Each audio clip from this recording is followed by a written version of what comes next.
Gray doing backup video and audio, please? Of course. Excellent. Okay, we're on. Um, I've been, we've all been thinking and hearing about the Trump-Biden election, and obviously, and how can we use it as a springboard to think a little more deeply about past historical events, which is the way these are classically framed by the media, and historians seem to have more good press than do the social scientists. But let's say events and social science interpretations. What can we say about this and maybe join history with social science? And we've got ways of doing that, which are really in our sections on the reading list now for last week, this week, and immediately going forward. COVID, the urban disturbances, the looting resembles many historical analogs around the world. Just to take France, the 1789, 1848, 1968. These had many analogs, and in some ways they're obviously more nationally. Well, we don't know what's going to happen, but they had more violence than we have in U.S. cities, which have had. I mean, there have been a few long historical studies of crime, which shows we have a tiny amount of crime now compared to what was going on in the Renaissance. And 500 years ago, crime's been going down continually for hundreds of years. But clearly, in terms of the shock compared to recently and to the violence of beheadings in France, these take on a clear, important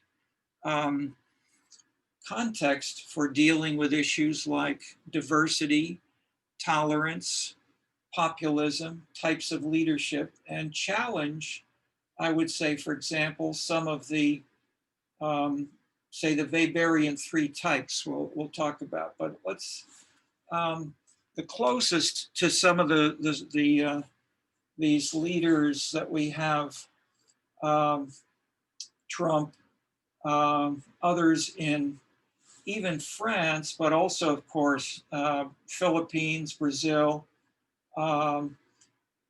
We have an extension of what we talked about in the New Political Culture and the City Money book. We call them new fiscal populists, in the sense that these people, like later Bill Clinton, Tony Blair, were clearly populist and appealing to the individual citizen.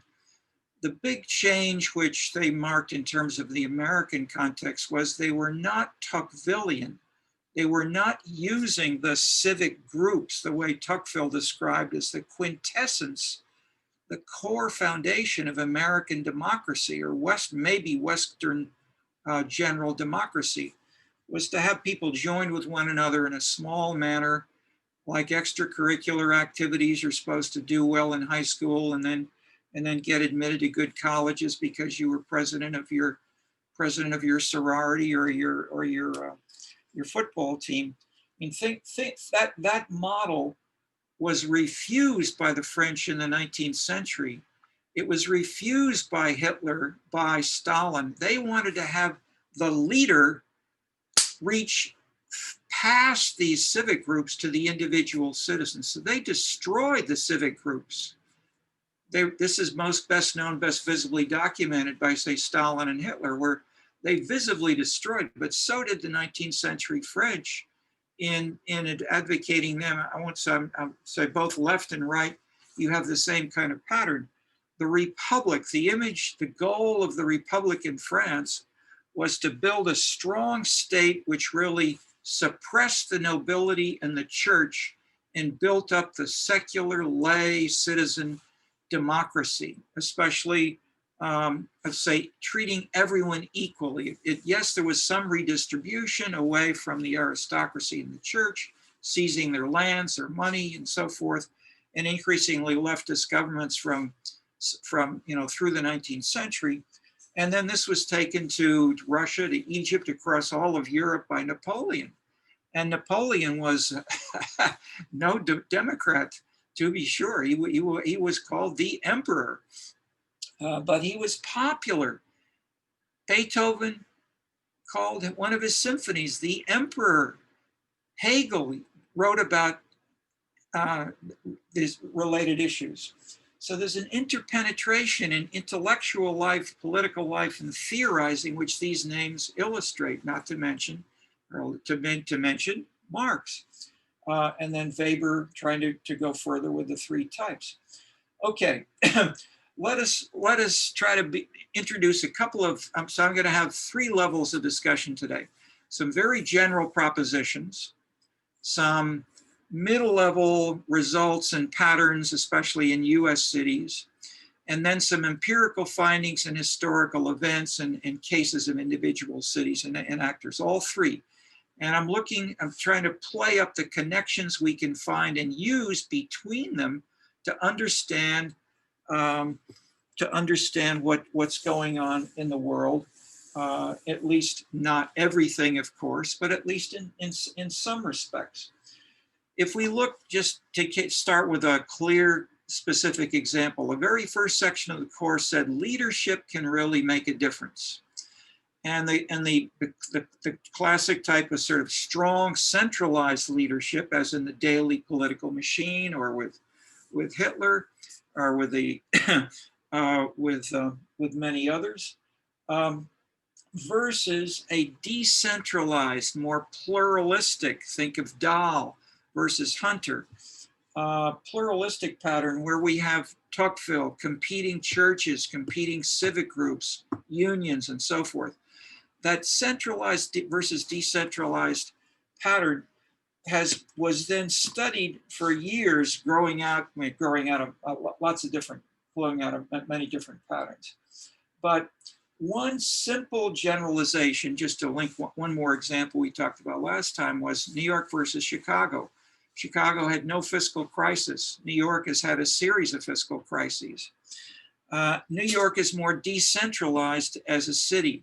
Chicago was classically the archetype of centralization with the Cook County Democratic Party from 1933 through the Daleys into, say, up to Harold Washington in the 70s. How does centralization matter? Centralization is a key issue that's battled around and used in most of the examples that I've invoked here, from Hitler to Mussolini to Trump to Macron yesterday. Macron yesterday, in commenting on the crackdown that is in process in France over the Muslim organizations and activities, in Nice, people were stabbed. The teacher a couple of weeks ago in France, who was beheaded because the trial is only now beginning of the assassination of the editors of the newspaper, where they were sort of shot one by one, very famously reported internationally, and many took as a Muslim French Catholic kind of challenge. And so this is obviously super sensitive and delicate for not just France, but Macron is being burnt in effigy in Pakistan now because of his actions trying to. Okay, I won't invoke goals, except what he said yesterday in the newspaper. Anybody see that? What is he trying to do in terms of treating Muslims within France? This is a diversity question too. What's the French approach which links to this? Still today, if you're a young French woman and you're about to go to public school in France, how do you dress? Can you cover your head? Do you really not know the answer? Nobody knows the answer. Okay, the answer is no. Okay. Go ahead. Oh, sorry, I was just saying generally, no, they're very pro like making people blend in and maintaining that identity for people who come into the country. Yes, absolutely. So, but maintaining French identity. That is, if you come in, if you want to have the right to go to a public school or many other services, you must be French. In that sense, it's that in a sense you could say it's an answer to the diversity approach. But the diversity approach of the French is total acculturation, making everybody the same, um, which was a little bit done with the image of some of the cultural patterns in the late 19th century in the U.S. But generally, the U.S. has been much more decentralized and tolerant, and then the English and American examples in that sense are largely an exception to the French as the other extreme. Okay, so Macron yesterday said, and to solve implicitly to solve the problem of the beheading of the teacher, we're trying to make good students good Republicans. We're trying to make Republicans out. The teacher was just trying to make them into Republicans. The term Republicans means people who are not in a kingship or royalty. I mean, that's been dead in France for a long time. But the perspective is still there, that you use the state to impose a strong, consistent national policy in ways that are seen as very undemocratic in the US. So I'm invoking that to show even France, which is we have a relatively centrist leftist political leader in the person of Macron, uh, but and whose political party voted, took over, was a brand new political party, no track record. They beat the communists, they beat the socialists, they beat the normal conservatives, and they have a majority in the National Assembly based on no track record. This is supposed to be a strong party system. It is. It's a strong party system, but you can have a revolution. Michel Crozier is a smart organization theorist just to show how these theories match with cities, with organizations, with families, nation states, called the bureaucratic phenomenon. And one of his big ideas was strong bureaucracies resist change. They make you fill out forms, they don't wait on you, etc. They don't change. But when they do, it tends to be after a revolution, and then they can make massive changes rapidly across, say, all of France. And that's what happened in 1789 and in 1968. And so and COVID is being treated again in ways that are part of the political cultures of different countries, different leaders, different cities, different states, California being contrasted with Texas and Florida most recently, for instance, over the summer. Uh, okay, one proposition which joins several of these we've called centralization encourages public goods. You can draw an arrow, C, arrow to PG, public goods. And what's that saying? It's illustrated by Chicago versus New York, or having a strong leader. If you have more centralization, and we're using the public good term in the Samuelson meaning of, we're not using it to say that it's good or bad moralistically. We're not using to say this is government versus private. We're using it in the way that Samuelson did, which public goods are shared by everyone, and the costs of excluding from them are very high. Things like clean air, stable democracy, not having looting. If you live in the area of looting, you don't public looting is a bad thing from that standpoint. Centralization or winning a war or mobilizing for war. War in that sense is a public bad to fight, but it's a public good to win the war. And if instead you're Saddam Hussein and your whole army deserts when you have your first battle, everybody goes home and they run away from the tanks or run away from their troops. That's the end of the war, basically. Where in that sense, centralization, you think you have centralization, but in fact, it collapsed. So in that sense, we're showing the importance of linking centralization with the political culture and aspects of legitimacy, which varies by different political cultural types and subtypes. So centralization encourages public goods, but decentralization is what we get with democracy. So people in China, for instance, are talking implicitly. I've been at one or two sessions where they say, you know, we don't have any COVID problems anymore. But they've got, you know, the national government has got the identity of everybody. But as soon as one person was found that they had COVID, the Chinese government could find out who all the friends were of that person, who their emails were with, and so instead of saying, you know, tell us who they are, they could use that information in ways that the people are, you know, lauding as a strength of authoritarianism.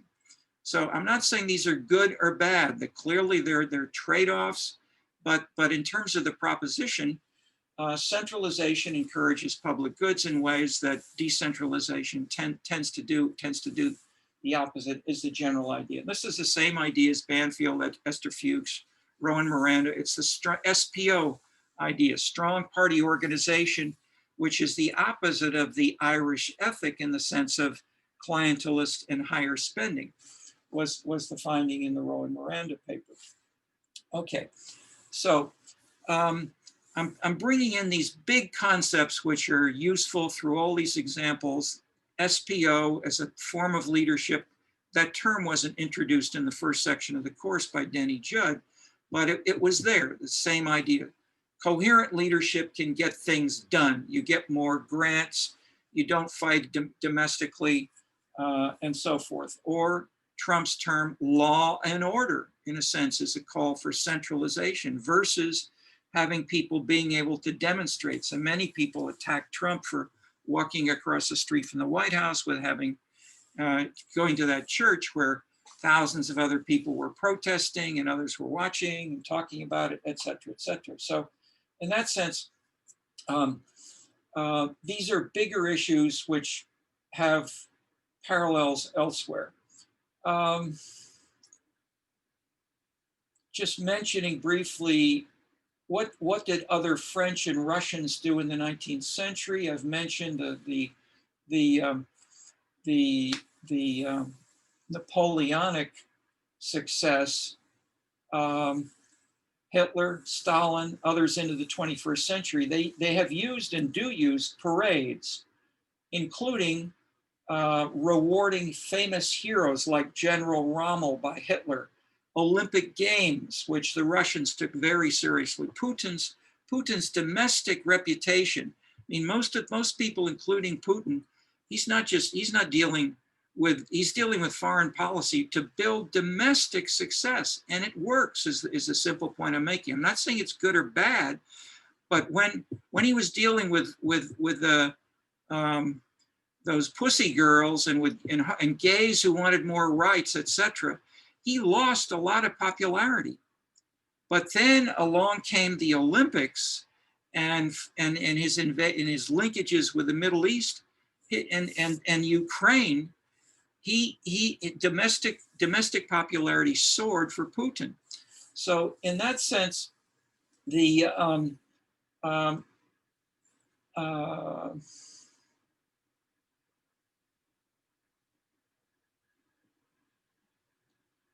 centralization can encourage the public good of popularity if it's something which is generally shared, such as the sense of nationalism and success in the Olympic Games. The same is especially visible and true in Chinese history, as I've been learning more about in recent years myself.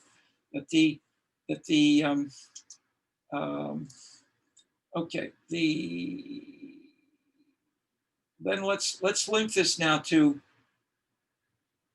US cities over time in recent years, and to link this with how will the events of last summer positively or negatively affect voting for Trump versus Biden, or for mayors, or one victory that was announced today was, I think it was her first name, Karen, I think it's Karen Fox, Foxx, who followed the debates last summer when the Chicago police the Chicago police were instructed by the mayor not to shoot anybody, to arrest as few as possible, not to do anything violent, but to arrest maybe a few of the leaders. Okay, there's some. So they arrested a couple of hundred people. They took them in and they went before judges. Their names were recorded.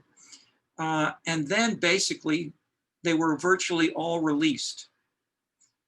Karen Fox was and so the mayor attacked Fox for not prosecuting the people who were key leaders in the looting and the demonstrations, breaking windows and so forth last summer.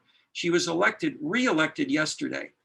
Okay, so that's an example of how this immediately relate. Now, how much that was related to that specific event? I mean, surely she does many other things. I'm not saying this is good or bad. I'm simply saying decisions being made today and yesterday are related to these same kinds of things that go back to 1789 and before. And clearly the police are a current contemporary US symbol of exactly the authoritarian state. We don't have an authoritarian state by historic standards, but the closest symbol at the city level is the police, and as I mentioned, in 19th century Chicago, militias, which we did have more like the 1920s fascists and communists in Berlin. Okay,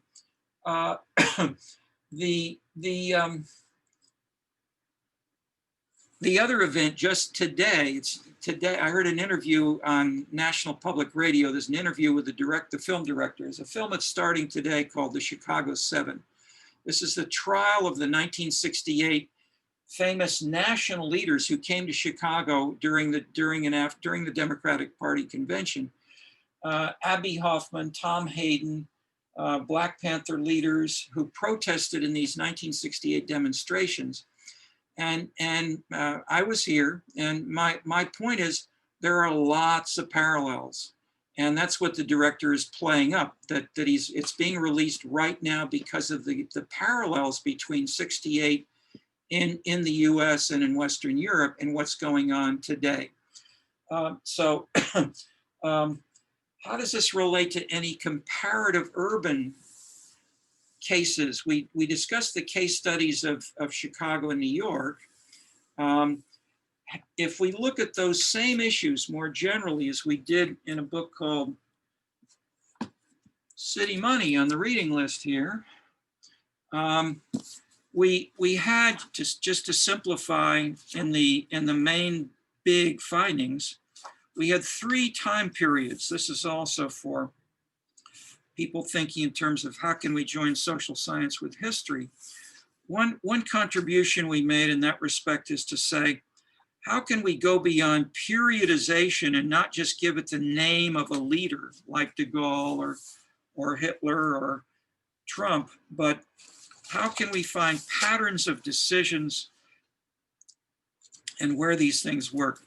On page 99 in here, we've got, I don't know if this may not be so visible, but the idea is what we have across the top are 3 patterns of leadership.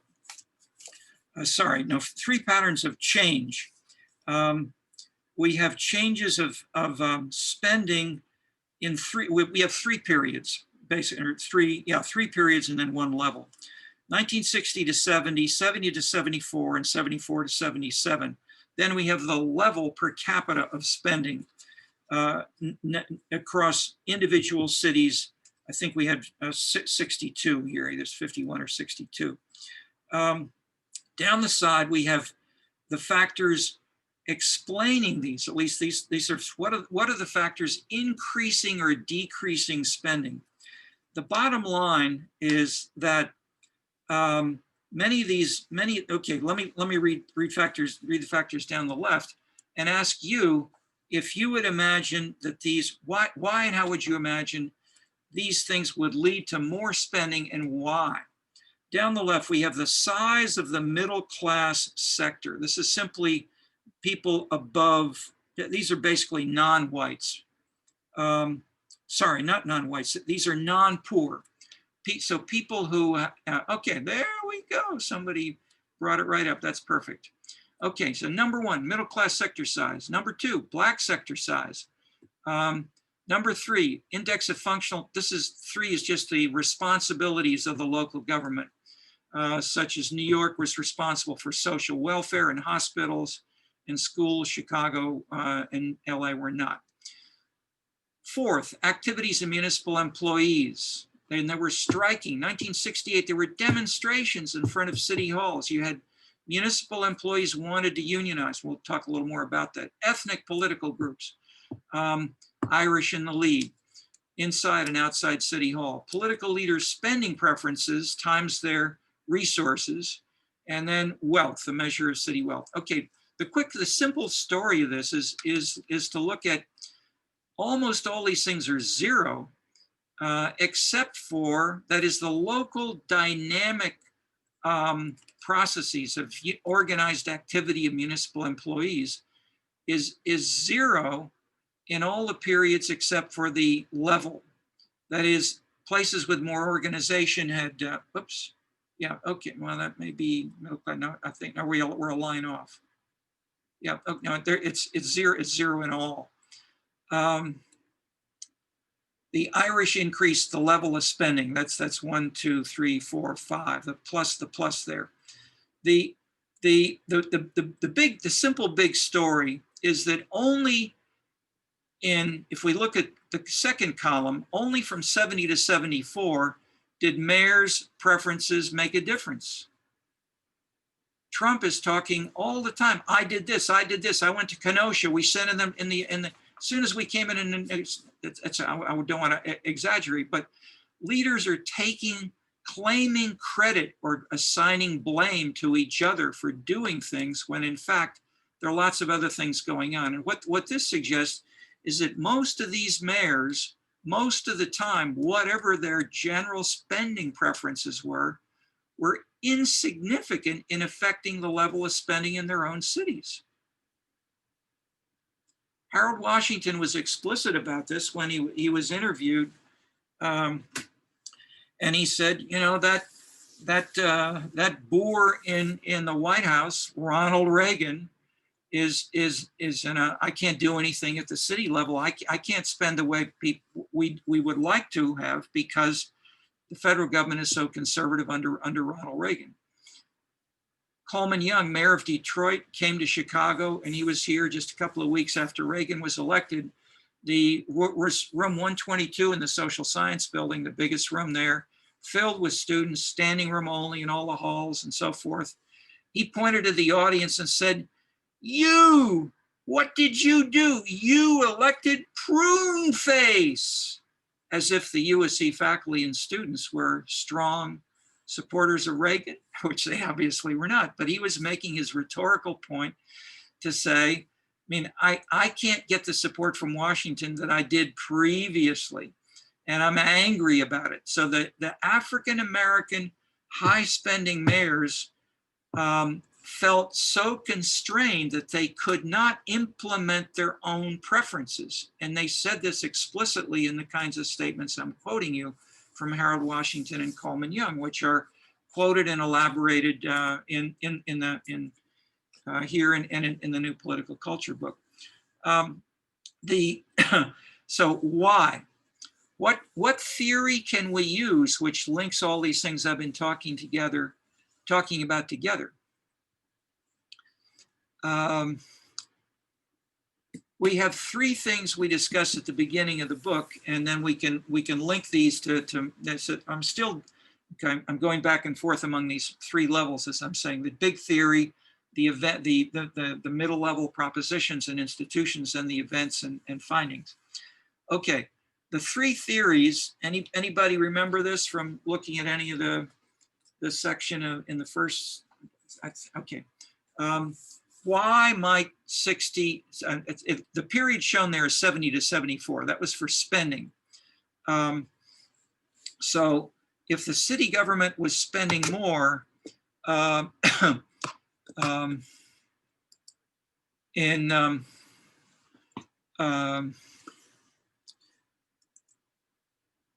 70 to 74, the decision makers may have been elected a little before then.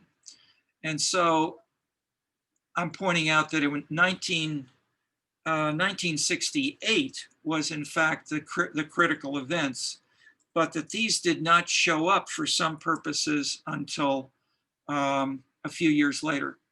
So the label, the late 60s was the time of turmoil. 1968 was sort of the peak of the number of persons killed, arrested, burnings of stores, etc. 68 was the high point, but there were political repercussions both before and especially afterward. And that's what I'm bringing in now to say and ask, what kinds of potential more general propositions and lessons can we draw from these, and might these illuminate what we're looking at and going through right now? Okay, can anybody recall why 68 in these, let's say, why do cities that are experiencing more urban disturbances change the models by which decisions are made? Maybe that's too abstract. The models we talk about are Anthony Downs, citizens, sort of pure democracy, one person, one vote. The organized group theories of Tocqueville, of Dahl, it's civic groups, pressure groups, lobbying, Dahl's pluralism. These are key patterns of decision making.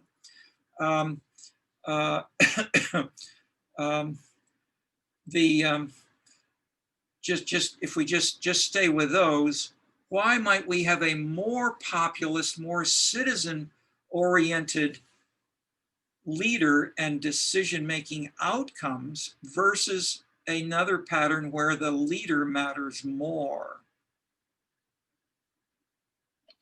I think that it would be because the citizens are seeing that with the uprise or upset going on in the city, they would want to be able to have more control over restoring law and order and just calm throughout their city. So they would take that upon themselves as opposed to electing a leader who they see as failing them beforehand. Okay, that may be 100% right, but you're taking a 2, 3, 4 time perspective, and for some purposes that makes a lot of sense. So if you're elected, say in 68, you may implement changes in 72, 73. But what happened right away, let's say in 68, when you're the mayor, let's say you're the mayor in Oakland, California, and you've got Black Panthers outside your mayor's office, you've got striking municipal employees, you've got a lot of students from Berkeley and San Francisco. They're all sort of demonstrating, and they're saying, the city is burning, you're not paying attention to what citizens want. And this happened in many of the big cities in the US, across the US last summer. And so at that point, the immediate question is, do you call the police? Do you call the National Guard? What specific decisions are made and who makes them?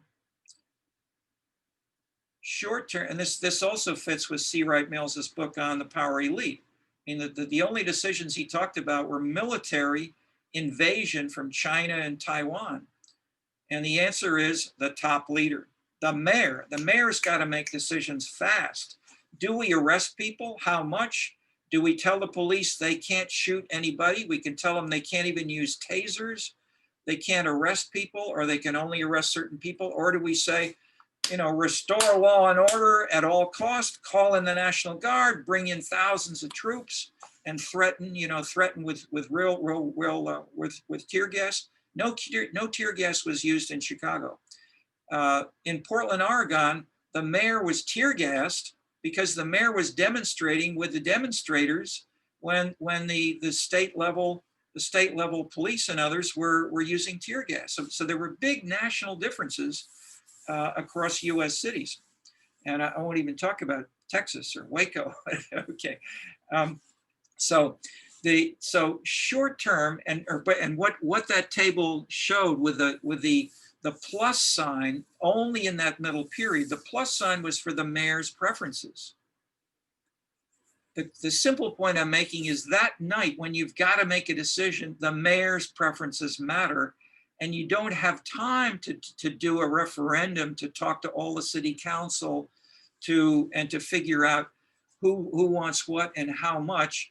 And you don't know if Ms. Fox is going to let loose the people who you and the police arrested, as she did. So in that sense, you've got differences among leaders, but these key leaders, the mayor, Mayor Laurie Lightfoot and Ms. Fox, they were key.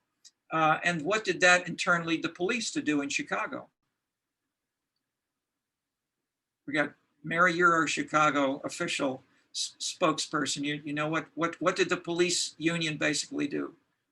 Well, they were upset because they felt like they had no power and they felt like they were being put in danger because they weren't allowed to, and basically defend themselves.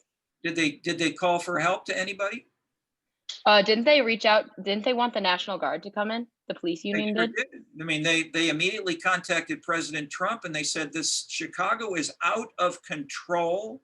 The mayor is not governing as a mayor should. We need law and order. Send in the National Guard, please. So the police, the Chicago, I think it was the police chief, or maybe it wasn't the police chief, I think it was the head of the Chicago Police Union, because they said the lives of policemen are being threatened by this violence, and we're not having law and order being enforced. And Trump followed up and sent in the National Guard and said, we need this. So then the Mayor Lightfoot in turn found a nice way that she was able to administer the specifics of what the National Guard did in Chicago. So she did not lose face, in a sense. She could take credit for controlling what they did and not having the police use tasers or tear gas or other things. Okay, so the simple point of the big simple point of the finding in that with those plus and minus signs and linking it to the past is, in general, one person in the democratic American cities does not have that much impact, even on big spendy decisions from 1960 through this era and on up to present. And this we saw in part with the Paul Peterson, Saskia Sassen globalization kind of thing, that the competition among cities tends to weaken the ability of the mayor to do things, even if they want desperately to have higher spending. They may not do it. And okay, but what happened in 68 was, after 68, many mayors, let's see, what the plus and minus signs are, this is called ordinary least squares regression. This is a national average. This is not one city. It's the average pattern across the about 62 US cities. And so the point is, in that stress, in that time of turmoil, mayors had more impact on their spending, and it showed up in increased spending. And so more cities acted like New York than like Chicago, and as discussed by Banfield. So remember, Banfield said in Chicago, the political machine was so strong you could say no. Whereas in New York, the weaker mayor would give the protesters don't have to be violent protesters, the civic groups, the church, the neighborhood, you give them more and you spend more money. And that shows up in the budget over time. And so this is basically the story of what happened. That the national average showed that more cities increased their spending if there were mayors who were more concerned with spending. And then in turn, in the subsequent chapters, we analyze what led some mayors to want to spend more. And we go through citizens groups, political leaders, Democrats and municipal employees, faces of the middle class, this taxpayers' revolt, migration and fiscal policy. So we go through lots of factors one by one, but the point is lots of things made a difference. But the ones but the time period changed the rules of the game. And that's where we are in a sense today, in that we've got the turmoil and the turbulence going on in France right now, in U.S. cities when they had this challenge that was similar to '68. That in turn is what is leading me to say, let's now review again briefly some of the period that went on in this era of the late '60s, in terms of the events and in terms of the models of theorizing. So I've given you some of the models of theorizing more abstractly, but let's go through some of the components as they operated in a couple of the books that we've been discussing, from City Money to the New Political Culture and more. Okay. Organized groups. These were the striking finding in that table was that these, despite Tocqueville, these direct major broad things were not significant over in the earlier period, but they were in just around '68. Sit-ins, bullhorns, pickets, marches were in contrast, that is, this direct action tactics, which Martin Luther King championed so successfully because he did it without violence. Historically, most of these kinds of things were done with a lot of violence. The Martin Luther King Christian religious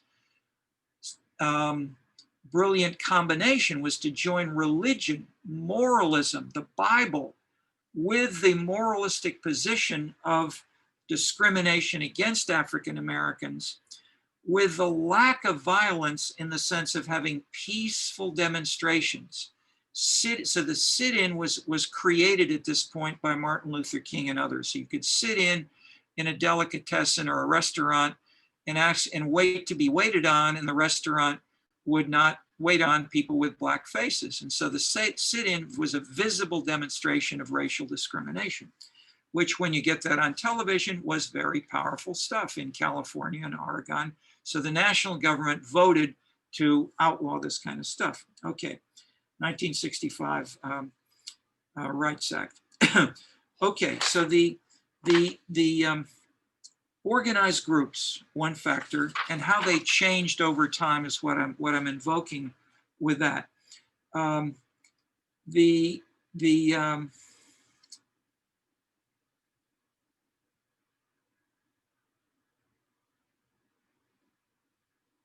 The style of leadership in many cities changed after Martin Luther King, as in the, well, I don't know.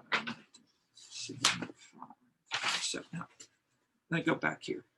Let's say a little bit more about Martin Luther King. Chronologically, first and probably most important was the political mobilization of African Americans. From the end of slavery until the early '60s, they were still disenfranchised in the South. With national support of the government, national government support, civil rights movement in the 50s and 60s, registered and enfranchised Black voters who in turn voted out the most racist Southern white politicians. But the battle was hard and long. It mobilized people and money. And as it increasingly succeeded in the South, the civil rights leaders said, why not try this in the North? There are lots of problems we can try to address in northern cities. But remember the Elazar types. The South is more hierarchical with its slavery past than the North. And so the key leader, Martin Luther King, went with some of those staff, the top leaders, including Jesse Jackson and others, did in what they call the Northern Tour. And they visited cities in the North and said, where are we going to be active to try to make our national impact? And they chose Chicago.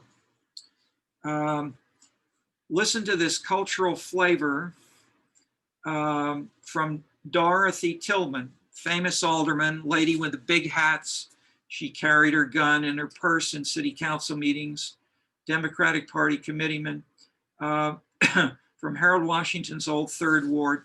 She and another King co-worker, Jesse Jackson, helped to mobilize Black support against Mayors Daley and Byrne and eventually persuaded US Congressman Harold Washington to run for mayor. How did they mobilize? In the same way with so many of the same people as under Martin Luther King. They found a hierarchical opponent. Now think of centralization, think of the strong leader historically. They found this opponent, they demonstrated against it. Think not only of Martin Luther King, think of Hong Kong today, think of the Ukraine, think of of Cairo, think of the 68 demonstrations, think of Tiananmen Square. Demonstrate against it, force the hierarchy to use violence to stop your demonstration, then the media will bring you supporters from the broader middle class. Quote from Dorothy Tillman, "That's what they called me, the movement baby. I guess because I'm from Montgomery and I grew up with the civil rights struggle that I've been involved all my life." She was 17, she dropped out of high school in order to mobilize. She became state leader in Alabama. Then she came to Chicago. And how did you get up here? We asked. This is Bill Grimshaw and I were doing the oral history. The headquarters called me to go on the Northern tour, to go with Dr. King on the Northern tour. So they picked, modestly, so they picked their best. I was always like an advanced person, you know, to go ahead. We toured the whole North to decide which city we were going to work in. I didn't like it, but the consensus was about coming to Chicago was that if we could crack Chicago, we could crack the world. Then, that is, it would all go across. But she continues, what happened? Richard J. Daley said to us, "You won't win here. The way you won in the South was they beat your heads. We're going to make sure they don't touch you here." Think of Laurie Lightfoot? And that's what he did. I mean, he was smart now. Okay, that's the end of the Tillman quote. This is the converse of the hierarchy principle, which is that as hierarchy declines, it's harder to mobilize against it. That's what Daley was trying to do. Daley One was doing this after these events. And then Laurie Lightfoot, of course. Daley moved symbolically away from hierarchy, as of many of these leaders and organizations in subsequent egalitarian revolutions in the last revolutions or major regime changes in the last decades. Second event was the transformation in Tiananmen Square and the Vietnam War. Huge budget drain, as well as on the legitimacy of the political leadership nationally in the US. And so there were anti-Vietnam War demonstrations going on, as well as political disruption. Third, campus mobilizations, combining traditional union organizing with the civil rights demonstrations of the Southern Blacks, bullhorns, sit-ins, large crowds, militant and moralistic speakers, etc. Fourth, unionization of public sector employees was going on simultaneously. And which union came to represent the USC employees in the 70s, and which continues today with the main staff? The Teamsters Union. This is the truck drivers, who you don't think of as the normal university staff. It was also known because it was being attacked by Bobby Kennedy, the brother of the president. Jimmy Hoffa was the president. It has today its headquarters in Chicago, and they have been considered, they're one of the richest, toughest, and most corrupt unions. There's a whole section on the Teamsters Union in Pittsburgh, where they were the majority dominant sector in the entire city council, which Peter Flaherty opposed. So how he negotiated with them and worked around them was very dramatic. They Have you call- ever seen the movie The Irishman? It was it got put out on Netflix recently, probably like last year, and it's about like one of the guys who works for the Teamsters Union and just about the corruption and how they got their way. Just Absolutely. Great to mention now because it shows the continuity of many of these themes. So thank you again. So take a look at these to get a flavor of 68 and how it's continuing today, and how it's not just the U.S. So the four themes: Black political mobilization, Vietnam, campus radicalism, and public sector unionization, all shared themes and borrowed tactics from each other. Most especially is a sociological book called Freedom Summer about how they merged this stuff together in demonstrations. And it occurred simultaneously with big cities as their centers of action. They all portrayed themselves as fighting for democracy against hierarchical oppressors, and they all succeeded and failed in different ways, which you can see explored in these movies and in the biographies and follow-ups of people like Tom Hayden. The dramas of their success were often unrecognized since their rhetoric and their ambitious goals were often presented as what were called unnegotiable demands, and seldom, of course, then fully met. But compared to what was before, they brought dramatic change in each of their respective areas. Okay, so that's some of what we went over. Which links are three levels. Let me pause here for comment on any of this, and I can fill in more pieces if you want me to try to join some of these more abstract with the concrete specifics. But I think some of you I hear in your comments are already doing this. So let's, any of you wanted to raise a question or add a challenge or whatever, please do.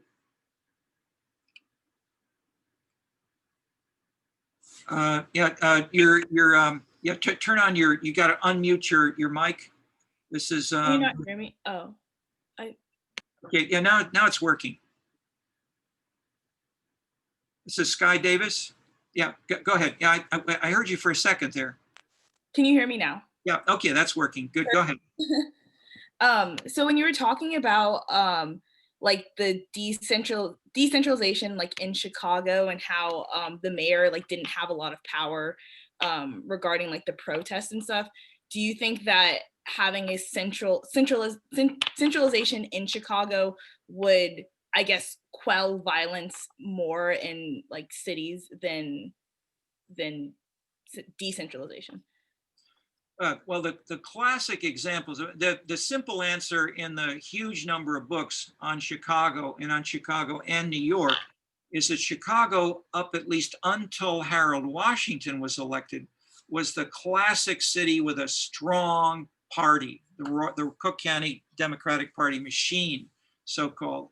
And with the machine behind him, the Daleys, or let's say Daley One, especially, and Jane Byrne to some degree, could say no in ways that in New York, where there was a weak party, so New York was the opposite. So when we get to Lori Lightfoot, things are different. That is, Tony Preckwinkle's a leader in the party, and so you've got different faces and you've got a different style. So Lori Lightfoot acted in a sense as if she was alone. She didn't act as if she had a strong party behind her, as she does not. That is, she didn't have lots of campaign workers. She didn't have any big budget. She had her rhetoric. So in that sense, she's a huge exception to what went on before her. If we, but I don't know if you finished your question. I'm sort of correcting I'm not correcting, I'm adding a little more historical specific to show how Lightfoot is a huge exception to the Chicago general history of the strong machine centralization. But go ahead. Did you finish your idea, or you haven't worked it out quite? Yeah, kind of. No, I guess I was just wondering, are you saying that a stronger government, a stronger, more centralized government in like regards to this past summer would have led to, I guess, more better political leadership than a decentralized government where Lori Lightfoot had a weak party behind her and wasn't able to, or didn't have, I guess, as much authority? I mean, the simple I mean, I would not say that I am saying it. That is, I'm not saying one is good or bad. I'm saying centralization encourages public goods. It's sort of my proposition to subsume this. The readings, if you want a more descriptive answer, the first section of the course readings are on leadership. And what you've described is exactly what they say. Danny Judd and the others say strong centralized control will lead to getting things done better. So in that sense, there and they have examples internationally, and this is what you get in the rhetoric of a Trump or a Hitler or the Republican 19th century French. Okay, thank you. Okay. I play that up. I play that up a little more here because you so seldom hear this in the U.S. media. We have so much stress on decentralization, democracy, egalitarianism. From the citizen standpoint, the simple point is this is very new. This is very new, and internationally, it's a huge exception to what you get in China, in Russia, Turkey, Brazil, Philippines. Okay. Go ahead. I was just wondering, so because Lori Lightfoot doesn't have that strong party backing that Chicago historically has had, why is it that she didn't want the help of the National Guard at first? Because wouldn't that have made her position stronger? Obviously, she would appear like she was asking for help, but wouldn't asking for the help as opposed to someone kind of going beneath you to get the help, wouldn't that have made her appear stronger? Yeah, I am cautious to try to say what is clearly going on in her head, but I'd say, but I mean, it's a fascinating question. And I saw some of the speeches she gave over the summer and take a look, but she invoked a number of very different themes in a short period of a few days. So at the beginning, when Trump was being more outspoken and saying, you know, this law with these irresponsible cities with, you know, anarchist citizens, the mayors are not doing their job. So Trump blamed the mayors, and she took it very personally. So she had some very strong, even I think she had 2 out of 4 letters used in the way she talked about Trump. A day or 2 or 3 later, then we had the escalation of violence in Chicago, and she thus felt that she needed more help. But how do you have help? I mean, that is what she clearly is she knew everything I've told you about Daley and Daley 1 in 1968. She clearly, the last thing she wanted was to act like Daley in 1968. She was not going to drag away protesters or even, I mean, they didn't shoot anybody in 68 to speak. The police didn't shoot people in 68. They dragged them away and they put them in paddy wagons and took them to jail, but they didn't shoot anybody. At the Democratic Party convention and some other events that clearly there was more violence, and police violence has been used, but okay. But so I won't, that is, we could speculate and try to invoke maybe 10 or so different factors, but I think the simplest one is Lori Lightfoot was rhetorically, I mean, she's a strong Democrat. She's against this arrogant Republican with his blonde hair and so forth, flashing around the you know, the National Guard and, you know, law and order. I mean, clearly she did not want that. And she did not want to be like Daley in 68. And so, but on the other hand, she can't just say, go ahead, looters, you know, you can break all the windows you want and take anything you want on Michigan Avenue. We're not going to send in any police at all. Although that's what happened in Los Angeles when they had the most difficult Los Angeles riots. They said, this is too dangerous for the police. What happened in Los Angeles? Shop owners went up to the roofs of their stores with submachine guns and machine guns and started shooting at people. And so that was in the background of some of these people too. We don't, and so there's strong statements. You may not defend a store with any kind of violence, or you cannot have people with guns. So in that sense, I mean, the word went out very strongly in Kenosha as well as in Chicago, across the country. Store owners can't defend themselves with violence. Only the police can act. So in that sense, clearly this is, I'm trying to tread very lightly here because this is very volatile. It's very politically sensitive. It was fought over and is being fought over right in the election and in the voting right now. And what may happen in the days or weeks to come is not clear. So I'm simply saying, let's try to use the occasion, not to ignore it, but to say, let's try to, as your questions are nicely framing, how can we, what was going on in her head? So we can try to say, we can try to be just biographical, but we can also say, what are the general lessons that she or others may have been implicitly building on, which was that she knows a lot about the political machine and what it did in the past. And she wants to do some of that, but she definitely does not want to do most of what they did.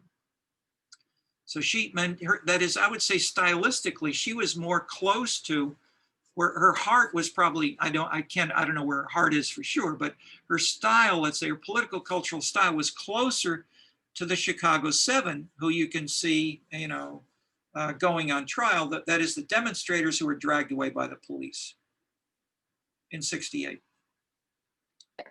This is like purely speculation, but I also wonder if part of the reason that she reacted so differently from the '68 reactions is because with like clientelism, which was still pretty present then. I wonder if Mayor Daley at the time thought that it was part of his duty was to protect those people that were voting for him. And yes. That's your paper theme. yes, exactly. Yeah. So in that sense, you can build a stronger party organization if you can have city workers also do, quote, political work for you, campaigning, passing out leaflets, working as precinct captains and so forth. And the police did that much less. Police and fire tended not to be involved immediately in that, but people say in the Parks Department or Parks District, and some of Streets and Sanitation Department were classically hired for patronage kinds of work like that. So-called no-show jobs, etc.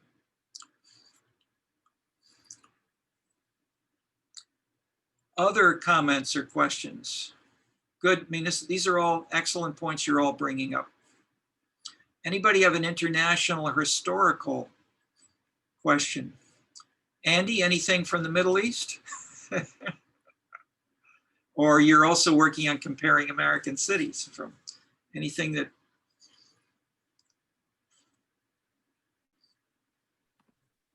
Anybody from Portland? Yeah, anybody spent time in Portland who can tell us about any of that stuff? That was pretty wild. I feel like Portland is the exact opposite, where they the exact opposite from 1968, where in 1968 they got super involved, and it kind of, that's why that reaction had but in 1968 they had that type of reaction. And then in Portland it was the exact opposite, because they were completely hands off and just like let the protesting happen. So we see two completely different reactions to a similar event. Yeah. Just for the historical record, at the University of Chicago in Harvard, Berkeley, all around the country, Harvard, Berkeley, most places called the police. The president called the police because there were big demonstrations going on and there were difficult times. University of Chicago, what happened when the administration building was occupied? '69, this was the next year. No police were ever called. No threat of force was ever invoked. And the students were left to stay in the building until they voluntarily left. And my sister was a first year student in the college, so I got a lot of info, and she was in the building for part of the time. So over the next months, the names were noticed, and individual students had hearings. Don't call them a trial necessarily. And people like my sister, she was a first year student, she didn't know what was going on. She just came. She spent a fair number of hours there, but she was dismissed, and that she wasn't sanctioned, whatever. Some of the top organizers were either expelled or say suspended for a few months, or a couple of people were totally expelled from the University of Chicago. But the point is that this was a dramatic difference between the universities in that era, that practically the only case where this really happened visibly, with so much visible occupation and so forth, it was the University of Chicago. But no violence, and therefore the police were never seen as good or bad because they weren't involved. City police never came to the campus. Wait, so the University of Chicago just let them occupy the building? Yep. They didn't do anything about it? Not Wow. at all.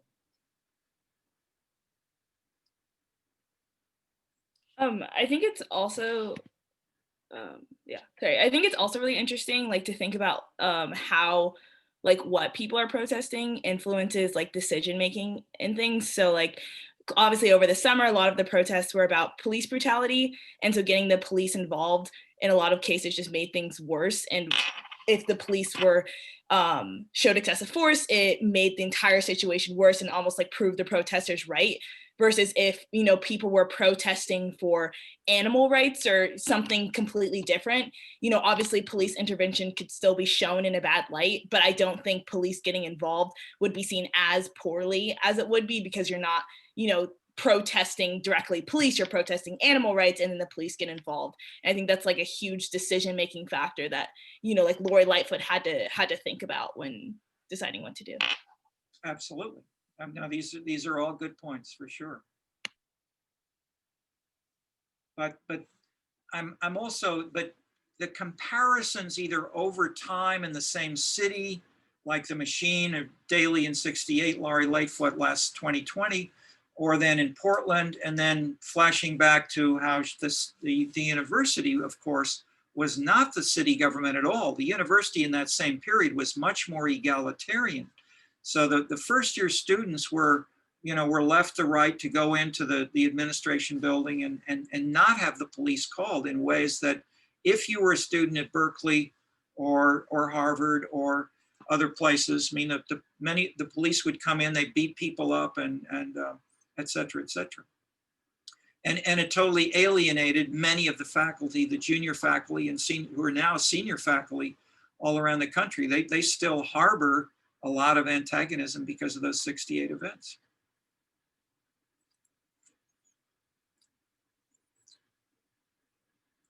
Who else? Or what other ideas? Zipporah, you asked a question earlier. I still see your face. Any further thoughts or reflections on this? Anything international? Or what's your own background? Maybe just so tell us. Well, I said we're going to try to do that more now. Second half of the course. Let's try to have each of you tell us a little bit more about your background. We've heard about Mary. Sky, what's your city background? Where'd you mostly grown up? Yeah, you're mute. Still mute. Just a little louder. Or Hello. yeah, LA. All right. Okay. I'm from Los Angeles. I've like grown up in Los Angeles my whole life. Yeah. Okay. Yeah, you told us that. Sorry. Okay. Zipporah, Klein, where did you grow up? My family's outside DC right now. I lived there for a while. Lived in Cincinnati for a while. I've lived in Pittsburgh, Ann Arbor when I was really small. Okay. But my mom's from Chicago, so Okay. I know the area. Oh, but that's fantastic. I mean, to have multiple city experiences in contrast.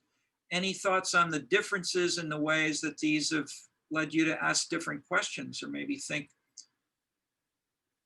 about how they work and why?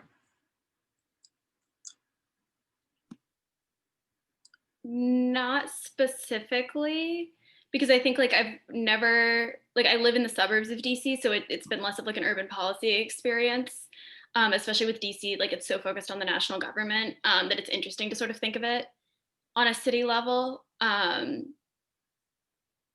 then I don't know, but it's been interesting hearing about Pittsburgh, like knowing the area, knowing the people from there a little bit, seeing how it all fits in. I think I definitely hadn't heard um, all of the big political machine rhetoric, especially because I was relatively young when I lived there, and like most of the time I spent there.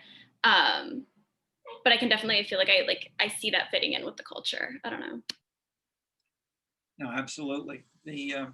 I mean, Pete Flaherty was, in a sense, the first of the new fiscal populists, the first important mayor to do that. And he was followed by Dianne Feinstein and Kathy Whitmire in Houston and San Francisco. But he was the first to be a populist. He fought against the machine. And and when there were riots and demonstrations going on, he was there with his, no jacket, his shirt sleeves, walking around after midnight with the crowds, mainly African-American neighborhoods and so forth. I mean, he tried to mingle with everybody in a populist manner. And then he fought vigorously with the Teamsters and managed to implement his policies, even though the city council was dead against him and he didn't have the votes. So he took on and won against the Democratic Party that had classically dominated, as well as the strongest union and the majority of the city council. So he was like a Mayor Mokus in that respect. But he succeeded in the way that, in a sense that, and so the populist part of that, which you have with Trump, with Macron, with Johnson in England, with Putin, is the charisma of the individual leader reached to the citizens and gave them legitimacy in ways that even Max Weber did not write about. In a sense, Weber touched on this in writing about charisma in abstract, but he didn't really have modern, although Weber wrote a lot about this in other places. He wrote about political parties, about organized groups, about unions and so forth, but he didn't invoke them in discussing the charismatic elements, which are a critical part, or at least attempted charisma that we're having with these leaders who are using, who can get elected without using big machines and big political parties, whether they're Trump in 2016 or Lori Lightfoot or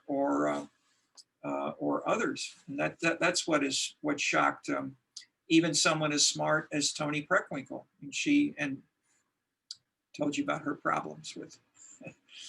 She got too much money. Wait, can I ask one question really fast, actually? Yes. So thinking about Pittsburgh and this general like shift we've been talking about from the big political machines to more populist leaders, and we've been talking a lot about the unions sort of as tied into the political machines or part of that like big traditional power we've seen in some places. Even though like in some places, obviously like Chicago had more of the machine and New York had more of the unions. Would you link, or is there any kind of thought on like if that's related to the downfall of like, or like the downturn in large manufacturing and stuff? Because it seems to me like the unions would maybe be more powerful there. And then as that comes down, obviously we've linked that a lot to the rise of populism in terms of Trump and other candidates. Like, is that, I don't know, are there any thoughts on that? Important topic. There's a guy in the course, Lee, who's doing a paper on Daniel Lee. Are you there? I don't know if he's here today, but he's working on unions and their role in cities and the like. But just one quick qualification of what you said. Under Daley One, strong party for sure, but the unions were not part of it. Daley managed to have no city government unions except for the bus drivers all through his leadership, and he paid them more than they would have gotten otherwise. He bought them off, but although some of that money may have been coming back to the political machine, but the point was Chicago was not unionized except when Jane Byrne became elected. Jane Byrne was more a volatile leader, hated by the police and the fire. She didn't act like a traditional Irish politician at all. She was very volatile and so forth. And so she had a confrontation and she fired the entire police, the entire fire department when they said, okay, we're on strike, where, the city's going to burn down, and Jane Byrne, you go out there and put out the fires yourself. What did she do? She hired an entire new fire department. But the union regulations in the state and the state laws were she couldn't fire anybody. So Chicago has had pension problems and fiscal problems for decades since, because it basically had double the number of fire workers because of Jane Byrne. And that in turn led the big municipal employees, sections, police, fire, etc., to become unionized because she was so heavy-handed with them. So yes, the unions can be, and in some cities, in some contexts, are really critical. But where and how they act, and the teachers union was very successful in some ways against Rahm Emanuel. But I would say their success was also because they joined with the neighborhoods, and the neighborhood associations and the teachers union joined for the first time in Chicago in an active way against Rahm Emanuel closing schools. And that was probably his biggest political disaster in terms of his first 4 years.